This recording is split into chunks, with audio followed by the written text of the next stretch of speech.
Hello, everyone, and welcome to This Week in Hospitality Marketing live show number 331. I am your host, Lauren Gray. Welcome, and also thank you for taking the time out of always a busy month in December. It's kind of a mixed of time. It's something that we're anticipating and doing, being the holiday period on all levels, really. Everybody in some function, religious and not, have expectations of what this time of year is. And there's a lot of bustling, lots of interesting mixes.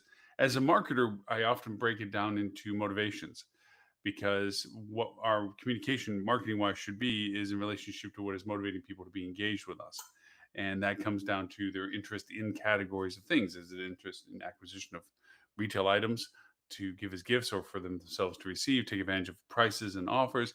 Is it a chance to travel? Is it a accumulation of their work experience that is coming to a head, coming to the end of the fiscal year? I do notice that from certain perspectives, certain transition points like the annualization of the year, the okay, December finishes 2021 and January starts 2022, that usually is like we talk about New Year's resolutions, a chance of reflection, introspection, and what are we going to do this new year? This new year, it's a big thing, new year. Oftentimes that means an evaluation of one's career, one's family, one's purpose in life, balance in life, what have you. The pandemic has really changed that for almost all of us culturally. Um, the echoing that you hear persistently in the media coverage is that this pause that the pandemic has created for some people made most people realize that there was more to what they were doing, more to life than what they were doing. Better way of saying it, I guess. That it was a chance to say, no, let me see what else is out there. Since every opportunity is back on the table, because everybody had to let so many people go, that opened up so many career opportunities where instead of waiting in line, people left the line. And all of a sudden, you have a choice of going up to the counter and being what you want to be for what you were hoping to be. But that also meant, is this what I want? And that changed a lot of people's perspectives. Some things haven't changed, which is a point of our discussion today. Our discussion today is about improving efficiencies in your workplace. With the fact that we have a dramatic gap of the labor resources necessary for our industry on multiple levels, comes the need for efficiencies, the ability to improve um, what we do and how we do it so that we can get more done, even though we have less people doing it. Now, um, to expect our industry's infrastructure to adjust itself to truly compensate for this change in workplace workload need is a little bit like the definition of insanity. Nothing's changed, but expecting a different result. Our ecosystem is often incestuous. Our ecosystem is often convoluted, and it is often very much um, walled and gardened. And what I mean by this, mainly from a software perspective, is where I send these anchor points.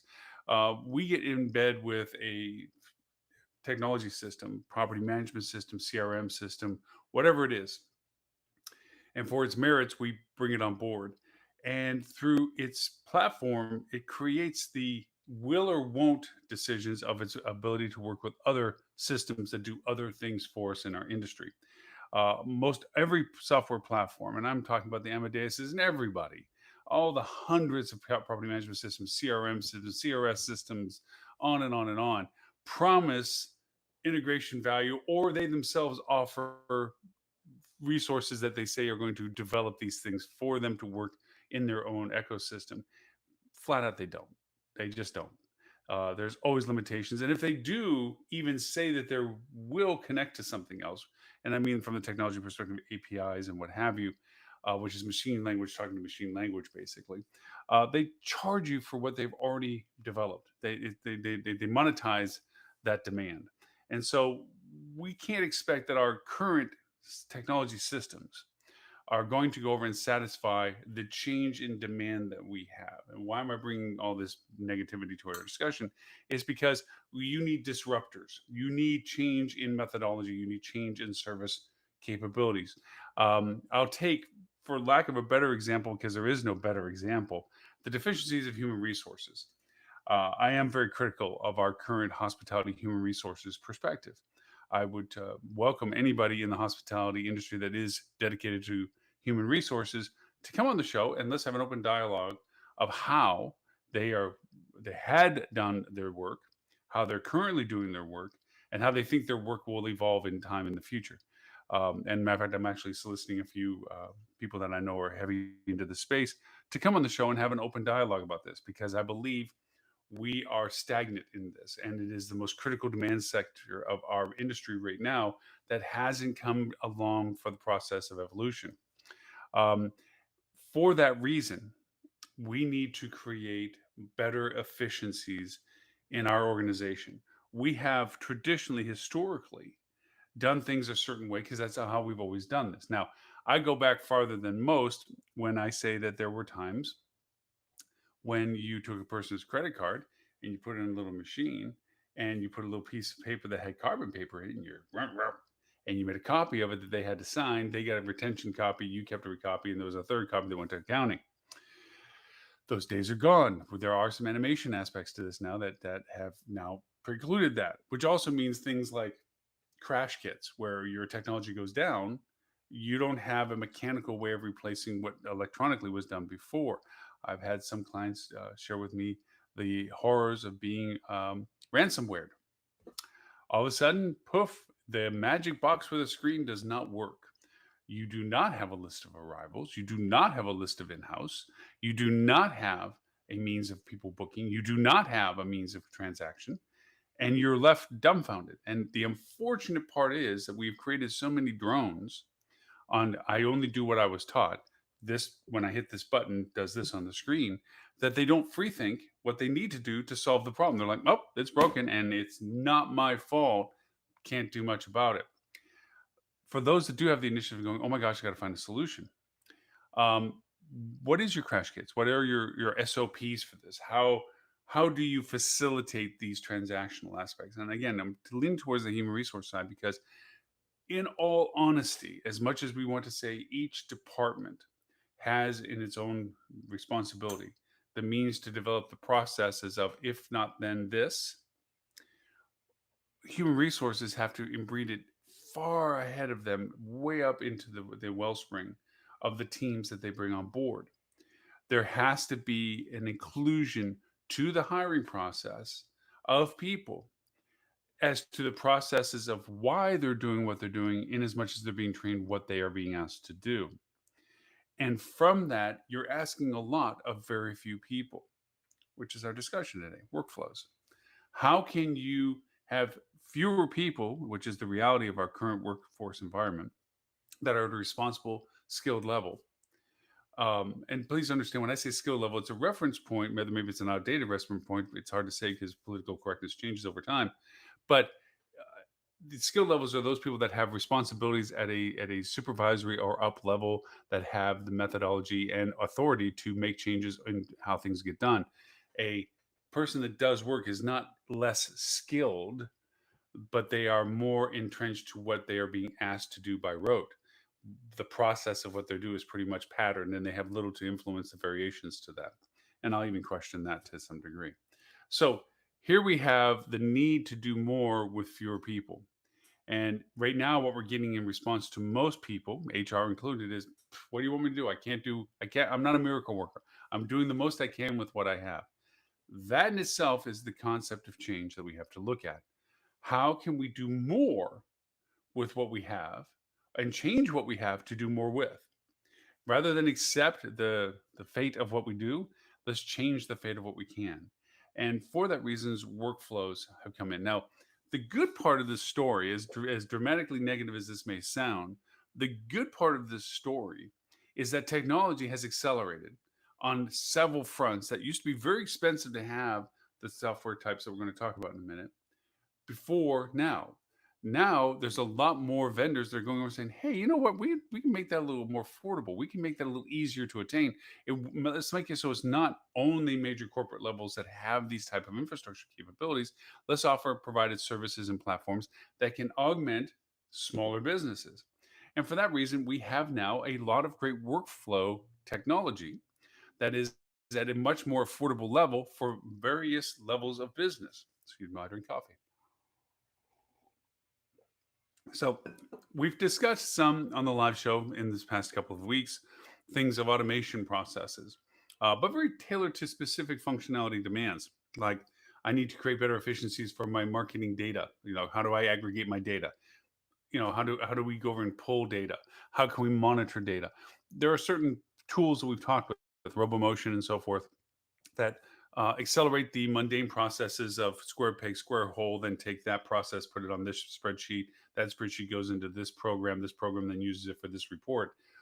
That's functionality of workflows, and it helps for automating a manual process. That's one aspect. We're going into another aspect today in our discussion, and that is more related to the typical already existing demand workflows of functions that can hopefully get sped up and centralized so that even if you do get the automation in place, it doesn't require a bunch of people to do it. It can actually be done by one person and disseminated to everybody that needs to use this. Let's take the first case example: onboarding. I have hired a new team member. There is a process that this person has to go through to become a contributing team member. The first and most obvious is the logistics of integration of paperwork, getting their information into the file system of record for those employees and team members, fulfilling the requirements necessary legally and internally corporately as to identifying and signing off, and I accept the terms and conditions, and this is my information for my tax records, and this is my physical address, and this is other things that you have to do from an HR perspective. But then there is the integration into their job responsibility, their introduction of getting access to the platforms that they may be needing to get to. And this involves everybody, because even I say even as if it's lesser, but it's not. It's one of the most critical positions. Housemen and housekeepers and front desk agents and so forth all have access requirements in a variety of ways, whether it's even knowing the passcode to the security door to get into the employee area, or whether it is them being able to access the corporate portal for them to go over and get their information from there, or to get information from their insurance that they're applying for or that they've been granted, the employee benefits book, the employee handbook, the employee guidelines. All of these things are onboarding procedures. A lot of those onboarding procedures require step by step processes. This has to be shown and explained. This has to be taught to them, and then that employee has to sign off on that. When team members first come on to our team, everybody is of the same process, one tube. Everything has to be done for everybody the same way. And I mean, their W-9s and everything else has to be done the same. Then they begin to branch out differently according to the aspect of their role on the team as to what additional things they need to be incorporated. The one element out of all of this is the repetitiveness of all of it. Not only the central core for everybody, but also each department has a standard process of onboarding. Well, rather than having that be a manual process, say I'm a front desk supervisor and I've just been given generously a new front desk candidate. Okay. My first concern is when they get handed to me, have they gone through all the things that are necessary for them to have gone through to be a legitimate team member? Are they on payroll? Have they acknowledged their liabilities and responsibilities? Have they been told? Have they been given their uniforms, their name badges? Um, and at what level are they being handed to me? Are they pre-trained on basic aspects of the company, or is that a responsibility of my department? Each company handles this differently. So let's say that the company takes the role on of being responsible for training the candidate, the team member, through the process of, for lack of a better word, indoctrination, but education to your corporate culture, how your organization works. What is your company? How does it operate? Where are the offices? Is it just for your hotel, or does it operate from a different location? Its relationship to the brand. All right, we're a XYZ brand. What is your role with that? Is there benefits to that? Is there knowledge to that? Is there information that they need to be given at that stage of the game? And then from there, are they pre-trained in what they'll be doing with you in your department up to the point that you get them. Have they gone through the PMS training module? Are they even familiar with it? Have they been given a login for themselves? All of these things are onboarding processes, and I'm not trying to be stuck in the mud about going through the minutia on this, but these are the daily concerns of our daily teams with our daily resources. All of this takes an enormous amount of time, personal one-on-one time, to recreate each scenario each time for each new candidate. A lot of this stuff can be automated into workflow, meaning it can be presented and given being pre-done, and then create a system that the person can acknowledge their receipt, their awareness, their education of, their training of, so that all of that does not require human resource, team member in the department and or human resource to personally facilitate each and every team member. So if you're dealing with one person not having these workflows, every new candidate has to have that one-on-one time to go through the process with, compared to automation integration, where that person isn't engaged until a certain crucial point where personal interaction is mandated and required because it is the best point for them to be personally engaged with this. And then further additional automation goes on, then the person gets personally re-engaged again, so that now that time consumption means that that one person might be able to handle 10 people for the same amount of time they used to handle just one person for. So these workflow automations help in the process of onboarding. As an example, I mean, there's many other workflow automations that can help with this, but let me hit a couple of these tools that I'm talking about. So you have some. There's one called GetBreakout.com. What this does is pretty much just to almost to the exact example that I just gave you. It goes over and creates things like workflow automation, particularly for onboarding, let's say. And this helps with the process of creating a standardized methodology for when it needs to be standardized, and then separate processes for when it has to be specialized for each department. The idea is this, that by the time, think of it as military, the person that gets recruited just doesn't get given a pile of uniforms, shipped on a plane, and dropped into a military event. They go through what's called basic training. That basic training is an indoctrination as to how things get done, how to do things, and be trained in the efficiencies of what's being asked of you. That is our onboarding process for all of our new team members. They were brought on for a reason of expertise and or previous skills and or potential skills, but they need to be, and I keep using the word indoctrinate as if it's a negative, but it's not. They need to be introduced to our culture to know what it is that's going to be expected of them. This is a failure point that has been perpetually done poorly. It is a failure point. So many people get disillusioned for what they thought versus what they needed, and that meant that they no longer were interested in doing the job that they thought they were um, hired for. And so, for because of that reason, we lose a lot of people that probably would have been potentially good at the position, but we did not give them the information the way they needed it to feel comfortable that they could have succeeded in that position, which is a key element of what our human resources really hasn't changed to in these recent years. And I say that generally. There are some companies that are very good at it, by all means, there's always exceptions. But the generalities are is that we as an industry have not evolved from what we used to do to what we need to be doing now. And these workflows are a means of improving our efficiencies for that in that sense. So, other things of workflows.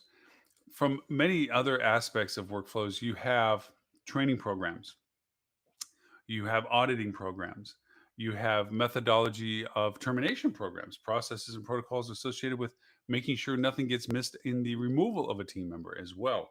And I know these seems very HR centric, but they can be also for your sales aspects of it too. They can be connected to your processes of contracts and banquet event orders and or group orders, that there's a SOP that now goes translates to a workflow. Most SOPs in general terms can be created into workflows. Don't get intimidated by the term workflow as meaning some sort of convoluted process. It's just taking the additional time to step by step out what you have done historically manually into a process and a platform that now means that it can be repeated without your personal involvement to it. So anything that has a standard process, standard operating procedure, SOP, can in fact be a consideration for creating a workflow. For making these workflows, doing it once and maintaining its accuracy and relevance, which is just touching it from time to time, means that for all the times you need to use this SOP workflow, it saves you that much time incrementally because you're not personally having to take the time to ensure its process. So another platform similar to that is process.st. Same kind of methodology in the sense of creating step-by-step functions. Some things to consider when you're looking at evaluating the usages of workflows is what do they integrate with?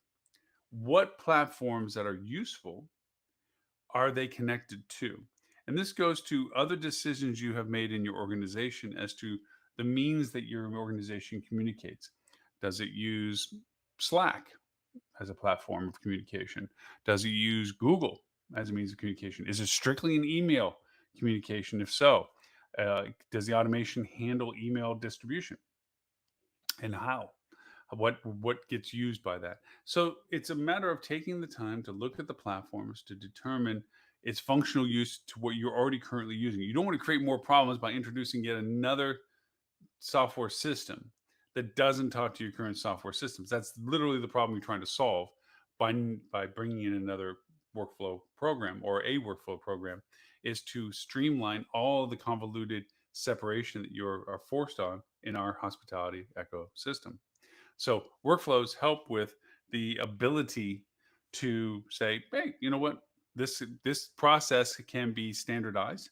Through that standardization creates efficiency because the person we also know from a quality perspective, if your best person is your trainer, then that best person training once and then repeating that through videos and training modules and question and answers and quizzes and affirmations of that for them to progress through their training program, you don't have to keep taking your best person out of the daily workflow and putting them into an environment of training where they can't be as productive doing their job as they could be by teaching people.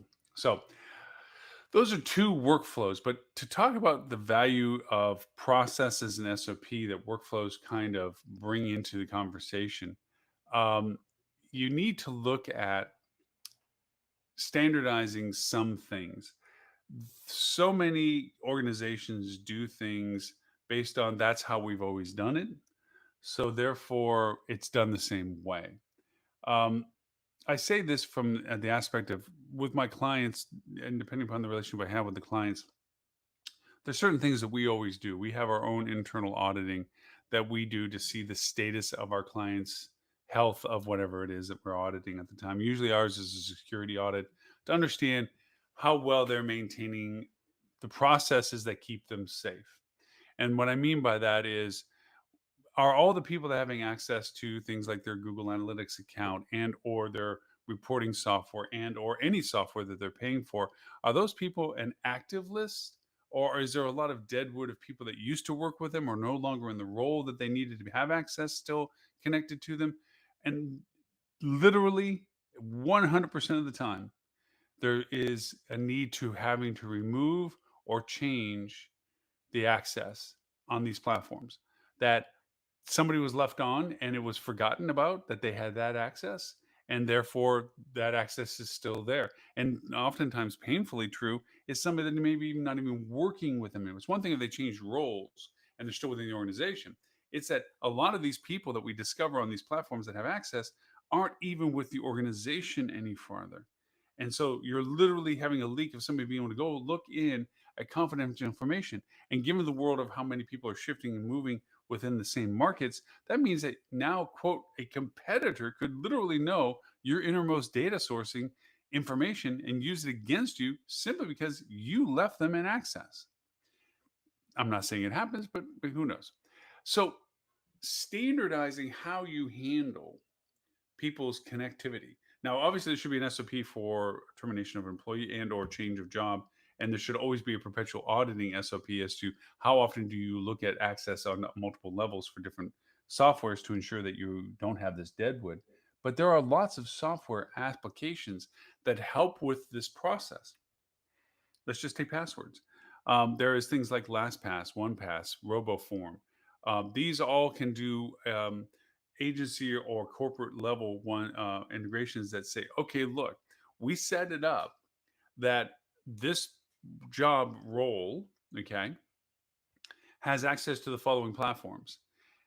In these platforms like LastPass and OnePassword, the that is created for that role is given access automatically. It's already predetermined on it. Cool part is that it also keeps the username password blocked. It's like little dots, so that the user actually never knows what the real login and password are. They only know that when they are in that platform and they need to get access, they go to their according to software, LastPass or OnePass, and they click on it and they click what's necessary to say autofill, and it'll fill in the information that the platform requires for them to log into the platform that they need.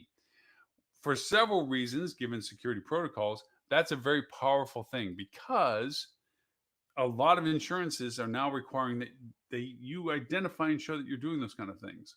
But also it means that when you go through the workflow automation of a person's position change and or auditing and or role removal, that by simply clicking that the person is no longer able to access the centralized passwords, you've removed them from even being able to use the platform necessary to log on. And even if they by chance looked at the address bar and saw where they would log into the software platform, they themselves don't even know the user and password login credentials because they never saw them to get into the platform, which adds to the security protocols that you can show your insurance companies that you're paying insurance for safety protocol for. That means, look at that, less likely to go over and have problems related to that. It also does things when it comes to workflows that using these kind of platforms and so forth, you can teach, train, and test um, people when it comes to safety protocols. We see in the news daily. It's not even a matter of an exception. It's consistency of ransomware, hacks, um, so forth that happen in organizations. As I mentioned, I had clients recently that were talking about being hacked. Their computers just did not turn on. Um, and they were left not knowing who was in house, who was arriving, how to book. Nobody could book. Group events, how to build, how to pay. None of that. Everything's blank. Shut off. Done. So you need to have safety tests. A lot of these things, most of these things, not everything, but most of these things come through bad email performance. Where an email is sent because you are putting emails out there for people to do business with you. Those same emails are used against you to send you bad emails that if you click on them or interact with them, they facilitate your access into an intranet system for your organization and infiltrate it to do these terrible things. So training your teams how to identify this stuff and not react to them and so forth. There's software that does this now. There is training software that connected to your own internal corporate email campaigns, you can train people. This is what you should look for. Don't do these things. These are types of emails that do this kind of stuff, and then test them unbeknownst to them that it's a test. And then from that test, their pass or fail. If they failed, tell them what they did wrong and what this email could have done had it actually been somebody else's malicious email. And it educates them because nobody wants to be the person that caused the dilemma that everybody else is so frustrated with. So, teaching your team members, these are SOPs. SOPs turn into workflows. Workflows create efficiencies. See, there's a progression of dialogue when it comes to that. So, these types of things need to be done now as you're teaching so that they don't have to be repeated manually each and every time afterwards. And workflows is that progression as well. Workflows is taking the what you already are doing for all these things SOP related and putting it into a platform like Process or like um, I just Breakout. And these are examples. I'm not pushing either one of them. It's just really these are good examples of workflow automations. And creating these processes so that you don't have to keep repeating a process. And of course, as things change, you go in and you make the changes that are necessary so it keeps the relevancy of the documentation or processes accurate. And sometimes training protocols change, sometimes processes for training protocols changes, and you need to go in and do that. Um, A lot of people are very, very comfortable with the digital medium. You're not very often putting somebody in front of a computer terminal and them not being fully aware of at least how to engage with it.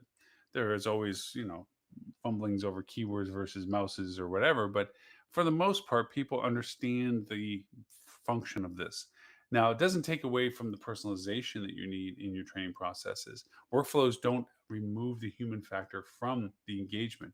It only amplifies the efficiencies of what a human engagement does, because human intervention during the process of training or during the process of whatever the workflow is doing means that there is an affirmation process. The workflow handles the heavy lifting, the redundancy stuff, but the human factor literally humanizes the interaction necessary for it to be successful. Um, a lot of these things go into the world, and I am a huge fan of this, and that is perpetual reward systems. This is another archaic version of our industry and several industries, not just our own, but ours seems to be a banner child for this, of the annual review program. We wait until after a year to assess the performance of our team members. Problem is, it is skewed, it is biased, and it is also very much not accurate to the entire spectrum of the time between that review and the previous review. They're often not timely, and the sad part of it is the manager that's responsible for the review process is burdened with doing too many of them, or if it's a all at once review process for everyone, it takes away from they can't do anything else. And the team member who is banking on the review, because this is the only time they can get assessed as to getting more money, perhaps, knows exactly when they should have the review, doesn't get the review, and now turns into a negative environment because the person's like, yeah, a month ago we were supposed to have this review for, so now that you've given me a bonus, a raise or something because of this review, I should have actually had that the entire time of this past month. Now, some companies are like, no worries, we're going to retro this back to when we should have done it. Some companies are decent with this, but the whole premise of an annual review program, I find archaic, out of date, and totally insensitive to the current workforce demands that we have. And I say this from many perspectives. From a marketing perspective, let me tell you why. Marketing is, we've created a reward system, reward program. And I'm using those terms loosely when it comes to brands in particular. It's really a frequency program. If you buy enough from us and in enough times for enough things over a period of time, we'll give you something at the end of that road. A carrot on a stick mentality. Problem is, people are very agnostic to their brands. They're very opportunistic about their rates. It's not about, I'm not going to go to this location because it doesn't have the brand I like. It's more like, I'm going to go to this location. I hope that the brand I like is there. So for that reason, this reward program is not really a reward program because people don't see the value of the repetitiveness or the cost of their costs to get to the point of a reward that isn't worth the cost of them getting there. So, offering short term rewards, acknowledging the value of them as a guest at the time that they created the transaction, is more important than saying, oh, that's great. Do a few more of these and we'll give you something. Same too with employees. It is so easy, and I've seen this so many times. An employee's done a very good, or at least above average job for 11 and a half months. And they're coming for the annual review. And 2 weeks before their annual review, something goes wrong. Something happened for whatever reason it is, generic in nature. And that has more of an influence on the review at that time than it should have done compared to the 11 and a half months of when it wasn't an issue. I'm not saying it always happens, but it's always the last in, first out mentality. It's the last thing front of mind kind of mentality that can have a negative influence on us. Like, why am I going to overly reward this person when XYZ just happened with them? It creates a hesitancy. So there are many, many platforms that are out there that are talking about perpetual reward system. And there's two aspects of thought to this.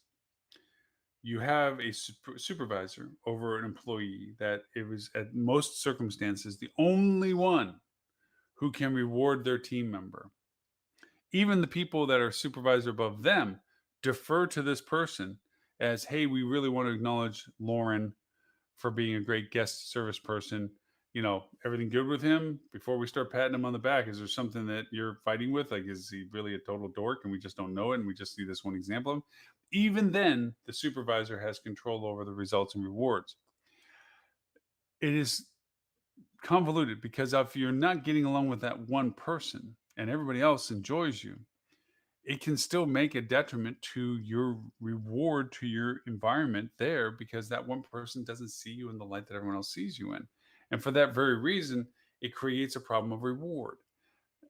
Oftentimes, the best way to go over and get rewarded is perpetual engagement, perpetual reward systems, not just through your supervisor, but through your team members. Acknowledgement and value from your team members, peer, is a valuable system. But what platform do you give your peers to reward each other? And how do you control it not to go over and get it convoluted that they all gang up and say, let's really go get Lauren a bonus by telling how great he is when there's no validation to it and the supervisor can't stand in the way because we've been told, hey, peers rule and peers can go over and do this. And then when we're done with Lauren, let's go pick Bob over here and we'll do the same thing for Bob. And then when Bob's done, we'll take Mary over there. We have to make sure that we balance out the value proposition of perpetual reward systems with supervisor input, but balance it with just the augmented reality of, and this goes back to our discussion of workflows, the process of acquisition, the methodology of making that criteria. For anybody that's had to do review ranking as to the aptitude related to the question being asked. They show up for work on time. And it's like all the time, all the way down to never. Okay. And we put numbers in. Like anybody that does this repetitively, we get to a dulled above a medium or below medium average. We stop being totally negative and we stop being totally positive. We come into this happy, it can go either way. I think mostly good, but you know what? It's about average. We do this. That creates an ambiguity of performance review.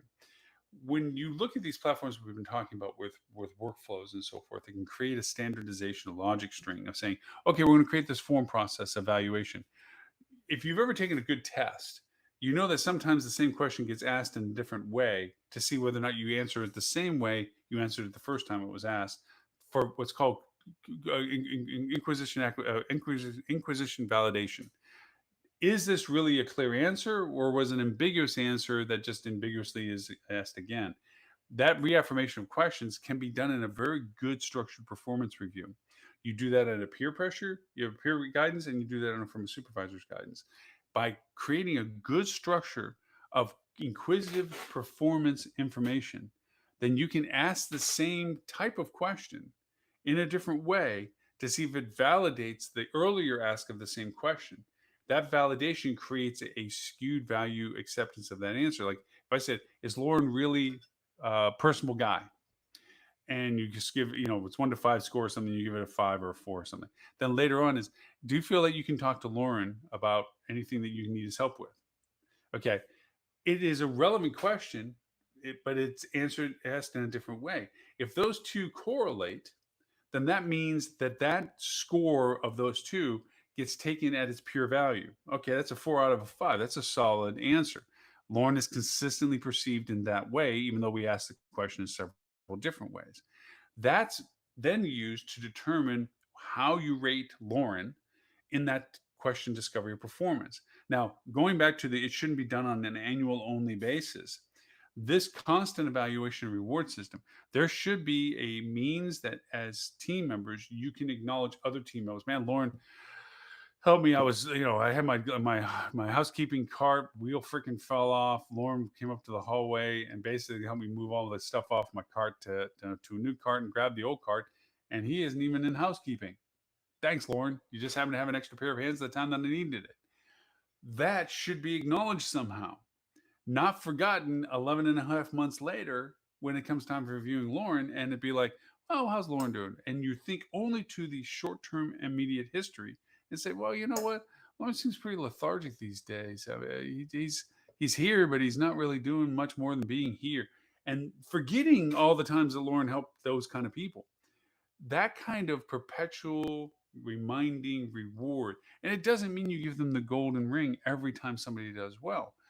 Sometimes it's just acknowledging them.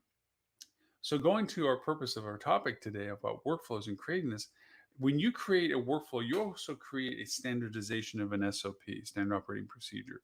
You create a methodology of somebody going into this workflow that answer these questions, follow this process, From doing that, it's going to get you to this conclusion that then can be used for whatever it is that we put you through this process for. That kind of standardization, first off, requires less in person labor. Once built, it can be used repetitively. Two, it creates, and this is the key element to human resources and the legalities of this, a standard process that nobody can say he or she got treated differently in this process than me. Everybody went through this workflow process. Everybody went through this same procedural evaluation or questions about, so that it's not about whether I have a skin color or a certain height or a certain weight or a certain anything. And all the things that we have to be so mindful of and need to be mindful of as to biasing our perspective of how we're looking at somebody and their performance thereof and their team member aspect, that it makes it neutral in that sense. If you take the name or the person off of the top of that list, just going through the information of that workflow, you should be able to make a determination of that person based on what the workflow was created for. If it's a performance evaluation, if it's a job review, if it's a ability to be able to be promoted, if it's an ability to be given a new task, whatever it is, taking out gender and name and identity of anything, that information should be good. And that's what workflows are really good for. Workflows allow you to standardize that rather than saying, well, Lauren is the HR person and he evaluates everybody before they give him, they can change the role from this level to that level. And now all of a sudden is Lauren treating everybody the same? Is what, because if you're not standardizing the process, it opens the door for interpretation. Interpretation leads to questioning. Question leads to doubt. Doubt leads to indecision.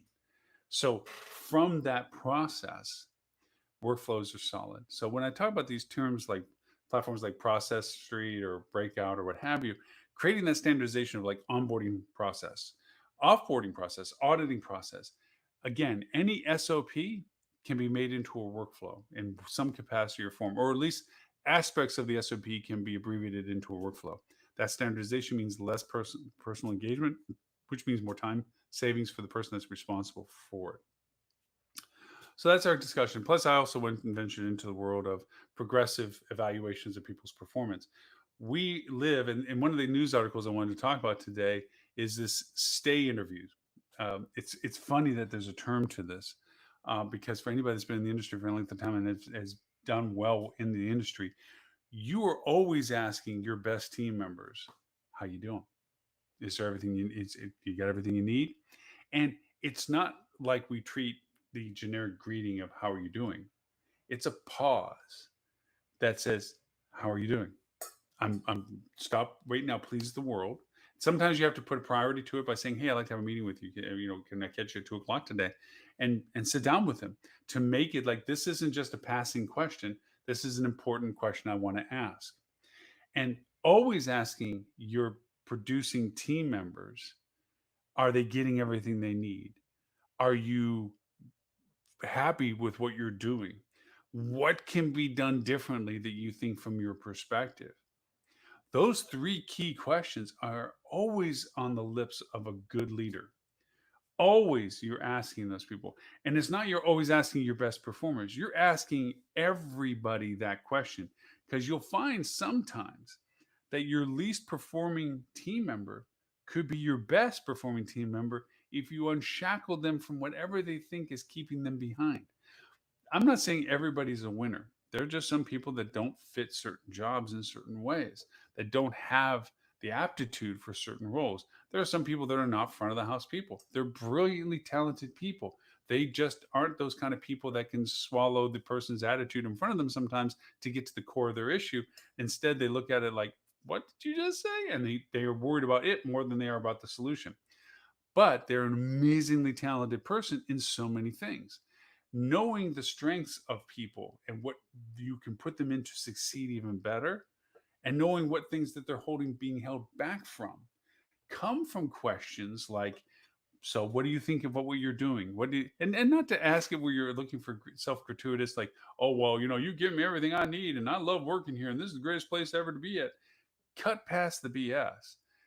When people begin to realize you're legitimately asking and trust that they can legitimately tell you the truth without recourse of, well, that's going to go well. I'm probably going to get fired now because I told him that this place is a cluster, and if he was any have, but sometimes you have to, as a leader, A lot of you take the blame and share the glory. Give the glory, actually. You don't even share it, you give the glory. And a lot of times, the only way to take blame is to take criticism. You're sitting there going, wow, are you off base? That's not even the truth. I've done this. And you can get very defensive about somebody's criticism of what you're in charge of. Or you can do what a true leader does, and that is listen to why they feel that. What is it that is creating their perception of you? Now, sometimes it unfortunately is just a boil down of this person does not want to do what you're asking them to do, and it's better to point at everybody else than they themselves. And you have to evaluate, can you fix that, or do you have to let them go? That sometimes is just a reality. Some people do not, again, fit into a role, that they're in a place in life that this doesn't fit for what you're asking them to do. But most of the time, I would say that if you give it a fair shake of get past the biasness of listening to them as to thinking defensively, well, you don't understand what it's like, or you don't understand that that can't happen, or how am I supposed to give you a gold plated pair of scissors, or whatever. If you get past the reaction of defensiveness into the realm of listening to see if there's something you can do to create the solution, you'll be very quick to find that some of your mediocre or neutral or negative performers can be exceptional, because it's not about changing them to think the way you see it, but to take the obstacle out of their way. Okay, take the splinter out of your eye, kind of thing, before you take the board out of theirs, or take the board out of your eye before you take the splinter out of theirs. It's that mentality of listening. Workflows, and I know this sounds like a really strange stretch to the conversation of workflows, but workflows help define the standardization of interrogations. Workflows can help clarify by creating the same repetitive logic string, the ability to get to what really is the person's perspective. I use workflows in as much as I use questions and quizzes and surveys and what have you. By asking the right questions, you get the answers that you can use. I've often said, whenever building a survey or ever building a quiz or anything like this, is what would I do with the answer by asking this question? It's one thing to ask a question. Anybody can ask a question. The real thing you need to have in your mind before you ask a question is, what am I going to do with the answer? And when you ask somebody, are you getting everything you need? Be prepared for what the answer could be. It's easy to say, oh, I got everything I need. We're good. Everything's fine. That's fine. Okay, if it's true. Or it could be, well, you know what? Again, our housekeeping carts suck. The wheels are constantly breaking on these things. It doesn't hold what we need for the new way we do housekeeping. They block the hallway in such a way that even when I jam it against the wall, somebody with a suitcase can't get by on the other side. So I'm constantly slowing down my cleaning process because I got to wheel the cart out of their way to get out. Can we not get those super slim, high ranking rack? Or can we do short burst boxes that bring it to the room? Can we change how we do it? If you free think what you're doing and you ask the same constructive questions in a consistent, logical way, you'll get a consensus of perspective. Just, you can say, well, I used to be in housekeeping for years and that was fine for me. And I used to do this and this. That's fine when you did it. But now the world is different. And you now are tainted with more things that you influence your decision with, like, well, I can't drop $4,000 a cart. We got 20 carts we use. That's some serious coin I don't have. And, I can't just change the carts to the new version of the carts we need because of that. Da, da, da. If you follow into that, it might be real. It might literally be that's the only option we have, that you have to work with what we have. But there might be free thinking ways if you ask the right questions of your team members to say, well, here's the deal, Lauren. Um, our our employee access in our hallways are close enough to just about every room within 4 room doors. So rather than lug a full loaded cart, even a half loaded cart, that's the size of the cart that's the issue, is if we can stock the room space down the hallway into the workspace that is employee behind the employee door, and we get this little wheelie cart that's 20 or 30 bucks, I can bring what I need into the room and not be in everybody's way in the hallway. And then when I need the cleaning supplies, no problem. I only need the 2 bottles, 3 this and 4 that. I can go back and get those without having to lug this big old $4,000 wheel falling off of a piece of junk cart that has way too much stuff on it in a hallway that blocks people's way of accessing the rooms. if you allow the trust that people have with this, when they know that their opinions are truly being listened to and not just, okay, that's great, thanks for your input, well, and they know you're not doing anything with it. When they trust that they're truly being asked what they think. Now, a lot of people are going to not give you answers because they don't really care. Some people don't. That's the problem that you need to address, not the fact that they didn't answer your question, but you need to get to the core of they didn't answer the question because they don't care. So now that's your bigger problem. That's the problem you have to chase down.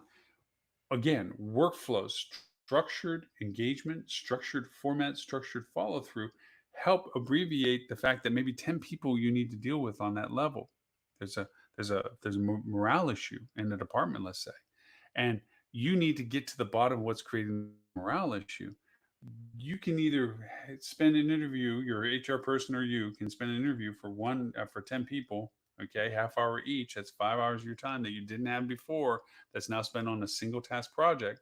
Or you can create a standard workflow that says, hey guys, we're looking to have some introspection as to the things that we think can be helpful in your department, blah, blah, blah. Can you go through this discovery process with us? We want to talk to you about this, but we want to make sure we have the right questions to you, that we understand what you're thinking. So we ask about it rather than starting from we don't know what you're thinking, and have them go through the workflow and go through the process of what they do and realize, oh my gosh, first off, 5 people think differently about what they do for a job. We ask them the same questions, same process. When you do this, what do you do next? And all 5 do it differently. We have a SOP issue. We're not allowing them to do the same things in the same process. That helps with the solution process. So you see, workflows isn't just about abbreviating a process like onboarding. It's not abbreviating a form and form fill in as to auditing and or termination or progression of anything. Those things are already built in helpful for using workflows. The creative use of workflows is to using them as a standardization tool of engagement for what you need as either an answer or an exploring purpose. And that's when they get it. And yes, you can say, well, those are surveys and questions. Yes, they are, but they're there for methodology of process. That standardization creates neutrality. That standardization creates consistency. But the most important part about what the workflow creates is an end to the purpose of what it even was created for. And I know it sounds like thanks, Captain Obvious, but it's sometimes by asking one question, question A, you found out about problem Z. It had nothing to do with what you're asking about, but by asking that question, it lets you expose yourself to the other terms that you had issues with. So that is our discussion of workflows today. We give you some tools in relationship to that. One piece of news item I did want to bring up for this is Search Engine Journal came up with an interesting article they just popped up this week on SEO for tourism brands, how to rank content and get found. My podcast last week, we talked about uh, the content of schema, building schema for finding relevancy of content and so forth. We talked about its value proposition and so forth. We're dealing with some different ways that we need to approach our marketing. We talked about the dynamic, how dynamic is your budgets and so forth. There's a dynamic aspect that comes to your marketing as well, a kind of pivoting approach. And it isn't about forensic reports that say, okay, we're going to get our monthly performance report, and forensically looking backwards and say, oh my gosh, we should have known about this 2 weeks ago. We would have made these changes. Instead, we spent all this money on a campaign that didn't produce anything. Um, the idea of SEO for your content based on your marketing strategy is not a fast turning pivot, but rather it is a progress of option A versus option B versus option C. I've taken the case with this, a lot of DMOs in this article from Search Engine Journal. I talk about DMOs building content for non local marketing content, like when you come to our destination, do this, this, this, and this. And they did it in ways, content wise, about people traveling into their market or their destination. Instead, they inverted their content to being about, hey, you live here. Did you know that this is in your backyard? And they changed the perspective of their content to be related to the more realistic drive market that their destination was catering to or could cultivate because of people's current concerns of travel restrictions and or distances and or all the things that we're worried about in this world. So it's a great article. It'll be in the show notes about how SEO and the purpose of SEO, the dynamic ability to change your SEO or to be inclusive of your SEO can have the larger long-term impacts in your total marketing perspective. So with that, I thank everybody that has been watching us on uh, the live show on all the platforms: Facebook, LinkedIn, Twitter, YouTube, what have you, all the different pages for it. Also, everyone showing us on watching us on our TV channel, which you can find on Roku, Apple TV, Google TV, and Amazon Prime. Just look for Hospitality Channel, and we are there broadcasting live for free always. Our live show is always free. We do have paid content past just like Netflix. For pay $4.99 a month, you get additional content that is not just for public for free access to this, but you can always see our show live for them. As a reminder, we do this every week, 11:30 a.m. Eastern U.S. time. We also rebroadcast this live show on 11:30 a.m. Sydney, Australian time, 11:30 a.m. Wednesday, London time, for our EU and APAC members, respectively. As well as we always appreciate people from all over the world. We're in 39 countries right now. We translate this into 11 languages. Um, and we look forward to you being able to watch us again. We also do our podcast, which is Hospitality Marketing, the podcast. We're going to be doing some fun tools today, as we always do. We talk a little bit more tool related when it comes to our podcast. So we hope you can join us then. Until then, my name is Loren Gray. I thank you for the privilege of your time and look forward to talking to you next week.